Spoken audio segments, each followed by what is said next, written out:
উপরে ভরসা রেখে বলতে পারি যে আপনার কাছ থেকে যে আমলগুলা, এই যে জিন জাদুর এর বশীকরণ বিচ্ছেদের যে আমলগুলা শুনছি, অনেক মুতাবিশের তাদের চলাফেরা করি, কারো মুখ থেকে এরকম শুনি নাই, আর এরকম কিতাবও হয়নি।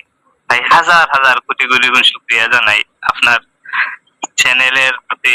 আল্লাহ তাআলার জন্য, আমাদের সবার জন্য দোয়া থাকে, আল্লাহ তাআলার জন্য রহমত থাকে যে প্রত্যেক এই মুসলমানের জন্য এই চ্যানেলটা শেফাই তদবির হিসাবে, নাজাতের উসিলা হিসাবে আল্লাহ তাআলা কবুল করেন। আর আমাদের অনেক বন্ধু বান্ধবকে ইনশাআল্লাহ অবশ্যই আপনার সাথে এবং আপনার চ্যানেলের সাথে সম্পর্ক হওয়ার জন্য দাওয়াত দেব। আল্লাহ তাআলা আমাদের এই মেহনতটাকে কবুল করতেন, আর আমাদের প্রতিও আপনার অনেক দোয়া থাকতো যে আল্লাহ তাআলা আমাদেরকেও আল্লাহর রাস্তায় এবং মানুষের সবার উপকারের জন্য আল্লাহ